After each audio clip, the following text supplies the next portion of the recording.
নমস্কার বন্ধুরা, কেমন আছো সবাই? আশা করছি তোমরা সবাই ভালো আছো, আমরাও ভালো আছি। রমা মুম্বাই ব্লগে তোমাদের সবাইকে স্বাগত। চলে এসেছি আর একটা নতুন ভিডিও নিয়ে। নিউক্লিয়ার ফ্যামিলির এটা একটা বড় সমস্যা, জানো। আজকে আমি আর আমার বর দুজনেই উপোস।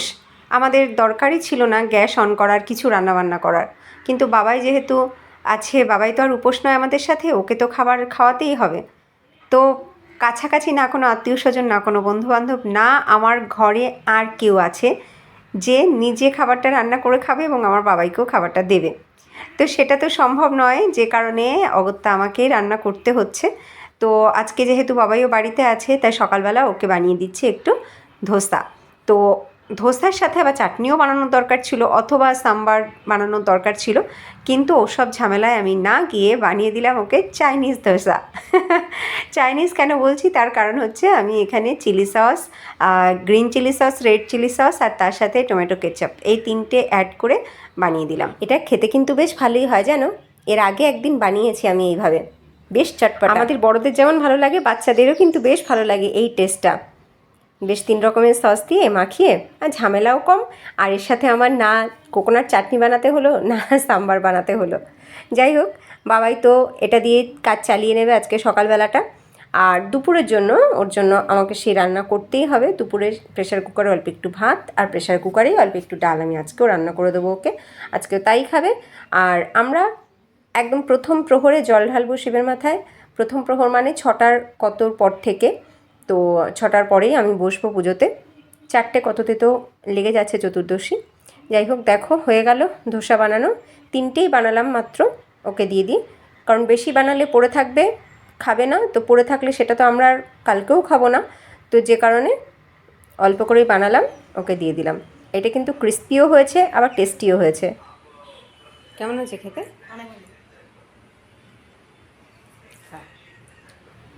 এবার চলো দেখাই আমার বর কি করছে। আমার বর আজকে তো ছুটি আছে, কিন্তু ছুটির দিন হলেও তার কাজ বন্ধ নেই। সকালে তো আকন্দ ফুল আনার জন্য বেশ অনেকটা হাঁটলাম, হেঁটে ঠেটে বাড়ি এসে সেই যে হাত মুখ ধুয়ে বসেছে কাজ নিয়ে, এখনও চলছে তার কাজ। এখন একটু উঠতে হবে, পুজোর জন্য একটু ফল টল আনতে বাজারে যেতে হবে। চলে এলাম বাজার থেকে, আমরা দুজনেই গেছিলাম বাজারে। আজকে যে কি ভিড় বাজারে কি বলবো। একে তো রবিবার, তার উপরে শিবরাত্রি, প্রচুর ভিড় বাজারে। দেখো, লাকিলি একটা বেল পেয়েছি আজকে। বেল কিন্তু এখানে কিনতে পাওয়া যায় না, মানে খাওয়ার জন্য ফলের দোকানে বেল কিনতে পাওয়া যায় না। এই শিবরাত্রির সময়েই বাজারে কয়েকটা বেল ওঠে, এগুলো বোধহয় বাইরে থেকে ইম্পোর্ট হয়। তো সবগুলোই এরকমই সাইজের, ভালো বড় নেই, আবার ভালো পাকাও হবে কিনা ডাউট আছে। তো যাই হোক, আমার শিব ঠাকুরের জন্য নিয়ে এসেছি একটা, তার সাথে খরবুজা এনেছি, আঙুর এনেছি, কমলা লেবু, নারকেল, এগুলো নিয়ে এসেছি। আর এনেছি এই যে সবজি, সবজির মধ্যে আজকে এনেছি একটুখানি কাঁচা টমেটো। কাঁচা টমেটোটা না খুব দাম নিল, জানো, খুব দাম নিল, 80 টাকা কেজি নিল। আর এই হচ্ছে ফুলকপি, তার সাথে লঙ্কা, বিট, শসা, এদিকে বাঁধাকপি, আর এনেছি এই যে একটা কাঁচা পেঁপে। তো আমার বর এখন বসেছে সব বক্স ঠক্স নিয়ে সবজিগুলোকে একটু গুছিয়ে রেখে দিতে। আমাদের অন্যান্য সমস্ত কাজকর্ম হয়ে গেছে, আজকে তো সেরকম ভারী কোনো কাজকর্ম নেই, আর ঝাড়পোছ সব কমপ্লিট। এই দেখো, নিয়ে এসেছি একটুখানি কুমড়ো, আর তার সাথে নিয়ে এসেছি টমেটো। টমেটোটা আজকে অনেকটা এনেছি, তার কারণ একটু সস্তায় পেয়েছি আজকে। আমার বর সবজিগুলো সব গুছিয়ে রাখছে, আর আমি এদিকে প্রেশার কুকারে বাবার জন্য ভাত রান্না করছি। ভাতটা বসিয়েছি, ভাতটা হলে ডালটা বসিয়ে দেবো। যা কিছু কাজকর্ম ছিল সেগুলোকে সেরে তেরে 1-1.5 ঘন্টার মতন আমরা একটু রেস্টও নিয়েছি, নিয়ে তারপরে রেডি হয়েছি। আমরা 3জনেই রেডি হয়েছি, রেডি হয়ে চলে এসেছি পুজোর জোগাড় করতে। গতকাল থেকেই চলছিল মহাশিবরাত্রির প্রস্তুতি। গতকাল সংযম করেছি, আজকে সারা দিন উপোস, সারা দিনে কোনো কিচ্ছু খাইনি। আমার সাথে কিন্তু আমার বড় সেমভাবে পালন করছে। ও বলছে তুমি যা করবে আমি তাই করবো, যখন তুমি খাবে আমিও তখন খাবো। এই বছর রবিবার পড়াতে প্রথম থেকেই ও প্ল্যান করেছিল একদম নিষ্ঠা ভরে আমার সাথে ও শিবরাত্রি পালন করবে। ঠিক তাই করছে। আর আমারও ভালো হয়েছে, আমি একজন সঙ্গী পেয়েছি। একটুখানি উপোস থাকলে কিছু না, বরঞ্চ সেটা শরীরের জন্য ভালো, মাঝে সাঝে উপোস করা। যাই হোক, আমার পুজোর সব কিছু মোটামুটি গোছানোই হয়ে গেছে, এখন শুধু পঞ্চামৃতটা বানানো বাকি। তো আমার বরকে বলে দিচ্ছি কিভাবে পঞ্চামৃতটা বানাতে হবে। ও বলল দাও আমি বানিয়ে দিচ্ছি, ও তো বসেই আছে। তা ওকে এখন আমি ঘটিটা ফাঁকা করে দিচ্ছি, যে এই ঘটিতে তুমি পঞ্চামৃতটা বানাও। এখানে অনেক মন্দির আছে, আমাদের এই বিল্ডিংয়ের 3 দিকে 3টে মন্দির আছে, কিন্তু আমার ঘরে যেহেতু শিবলিঙ্গ আছে, আমি সারা বছর এই শিবলিঙ্গে জল ঢালি, তাই শিবরাত্রির দিন আমি সম্পূর্ণ নিষ্ঠা ভরে নিয়ম মেনে যতটা পারি আমি ঘরেই সেটাকে পালন করার চেষ্টা করি। ঘরে আমার এই শিবলিঙ্গকেই আমি সবটা নিয়ম মেনে স্নান করাই। তবে আমি মন্দিরেও যাব, ঘরের পুজোটা হয়ে যাওয়ার পরে মন্দিরে যাব। আমার আশেপাশে যেহেতু একদম একদম ঘরের কাছে 3টে মন্দির আছে, তো একটা মন্দিরে তো অবশ্যই যাব। মনে আছে গত বছর তোমাদেরকে বলেছিলাম আমার ঘরের সামনে যে মন্দিরটা আছে, যে মন্দিরটাতে পুজো করার পরে আমাদের এই ঘরটা নেওয়া হয়েছিল। যখন আমরা দিশা হারিয়ে ফেলেছিলাম, মনে হচ্ছিল হয়তো আর নেওয়া সম্ভব হবে না, ঠিক সেই সময় ঠাকুরের পুজো করার পরে ওই মন্দির থেকে বেরিয়ে আমরা এই ফ্ল্যাটটা দেখেছিলাম। সেই দিনটাও ছিল শিব চতুর্দশী। সেই দিনই বলতে পারো আমাদের পছন্দ হয়েছিল এবং মনস্থির করেছিলাম যে হয়তো আমরা এই ফ্ল্যাটটাই নেব। সেই কারণে আমি প্রতি বছর শিব চতুর্দশীতে ওই মন্দিরে যাই এবং ভোলেনাথের মাথায় জল ঢালি।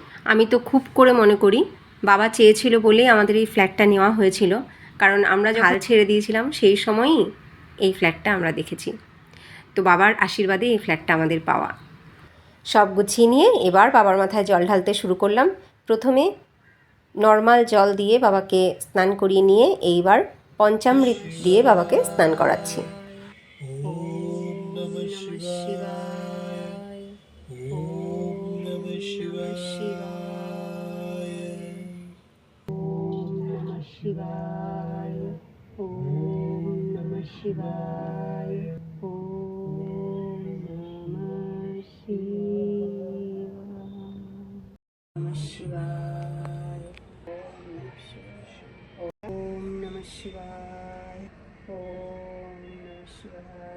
আমাদের তুলে আনা আকন্দ ফুল দিয়ে ছোট্ট একটা মালা গেঁথে দিয়েছি ঠাকুরকে, আর আমাদের গাছের নীলকণ্ঠ ফুল। মনের মধ্যে অনেকটা আস্থা আর অনেকটা ভক্তি নিয়ে ভোলেনাথের পুজো করছি।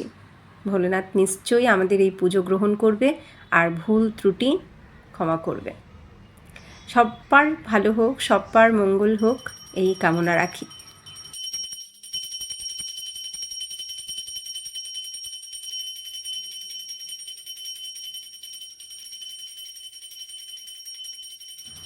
পুজো সুসম্পন্ন করলাম।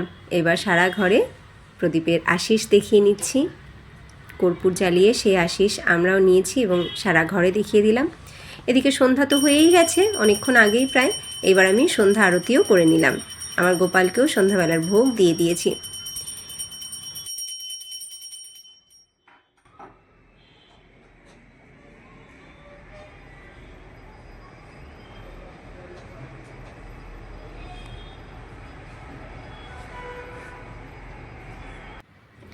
এইবার আমরা বেরিয়েছি মন্দিরের জন্য। এই দেখো জলের ঘট নিয়েছি, দুধ, জল, গঙ্গা জল আর তার সাথে ফুল বেলপাতা, এই নিয়ে চলে এসেছি মন্দিরে। মন্দিরে তো সেই সকাল থেকে সবাই জল ঢালছে, সকাল থেকে। আর আমরা যারা চতুর্দশী লাগার জন্য অপেক্ষা করে থাকি তারা এখন আসছি মন্দিরে চতুর্দশী লাগার পরে। দেখো এখনও কিন্তু মন্দিরে অনেক ভিড়। আর এখানে একটা মন্দিরে প্রচুর লাইন পড়ে না, তার একটাই কারণ, সেটা হচ্ছে এখানে অনেক মন্দির ছড়িয়ে ছিটিয়ে অনেক শিব মন্দির রয়েছে, যে কারণে একটাই মন্দিরে প্রচুর ভিড় থাকে না। এই দেখো মন্দির থেকে বেরোচ্ছে পালকি, শিব ঠাকুরের পালকি বেরোচ্ছে, পুরো নগর ভ্রমণ করবে এই পালকি।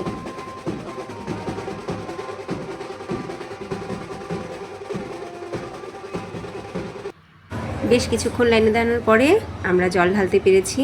জল ঢেলে আমরা চলে আসলাম। এখন বজরংবলী, গণেশ এবং গোপালের দর্শন করে আমরা বেরিয়ে যাচ্ছি। এই যে ডান দিকে যেখানে সবাই বসে পুজো করছে সেইখানে শিবলিঙ্গ। যখন আমরা মন্দিরে ঢুকেছি তখন বেশ খানিকটা হালকাই ছিল, এখন কিন্তু মন্দিরে প্রচুর ভিড় পড়ে গেছে। দেখো কত বড় একটা লাইন পড়েছে। এখন সবাই অপেক্ষা করছে ভোলেনাথের মাথায় জল ঢালার জন্য। আমাদের হয়ে গেছে, আমরা এবার বেরিয়ে যাই। ঘরে এসে ঘটিটাকে রাখলাম, সব কিছু একটু গুছিয়ে গাছিয়ে রেখে এইবার আমরা এক জায়গায় যাচ্ছি। কোথায় যাচ্ছি বলো তো? যাচ্ছি শিব ঠাকুরের পুজোতে। কোনো মন্দিরে যাচ্ছি না, যাচ্ছি বেঙ্গলি ক্লাবে। আমাদের বেঙ্গলি ক্লাবে শিব ঠাকুরের পুজোর আয়োজন হয় প্রতি বছর। দেখো চলে এসেছি। আমি তো এসেছি অনেকটাই পরে, এখানে প্রচুর ভিড় পড়ে গেছে এখন, সবাই বসে পুজো দেখছে।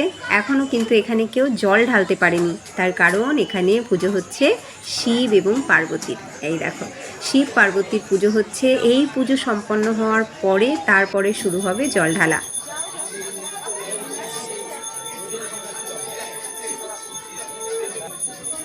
আরতি হলো, সবাই প্রদীপের আশিস নিচ্ছে, আমরা পুষ্পাঞ্জলি দিলাম। এখন ঠাকুরমশাই সবাইকে শান্তির জল ছিটিয়ে দিচ্ছেন।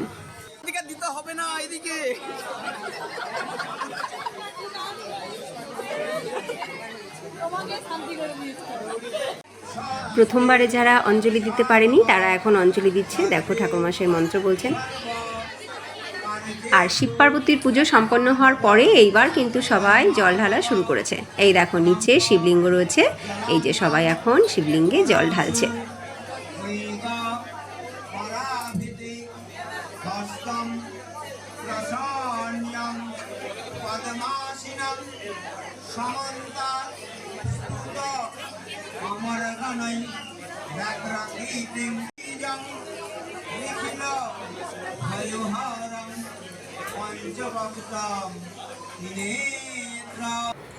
এখানে আজকে মহাপ্রসাদ বা ভোগেরও কিন্তু ব্যবস্থা করা হয়েছে, বিশেষ করে বাচ্চাদের জন্য, পুরুষদের জন্য, এবং মহিলারাও খেতে পারবে যারা উপোস করেনি বা যারা জল ঢালার পরে খেয়ে নেয় তারা। তো দেখো যারা যারা খাবে তারা বসে পড়েছে, সবাইকে কিন্তু খেতে দেওয়া হয়েছে। কি কি খেতে দেওয়া হয়েছে? হয়েছে লুচি, ছোলার ডাল, আলুর দম, তার সাথে একটা করে গোলাপজামুন। আমি তো চতুর্দশী না ছাড়লে খাই না কোনো কিছুই, শুধুমাত্র সাবুকলা খাই। তো আমার বড় খাবে না, আমি যা করব তাই করবে বলেছে। তাই দেখো ওই যে শুধুমাত্র বাবাইকে বসিয়েছি, বাবাই খাচ্ছে সবার সাথে।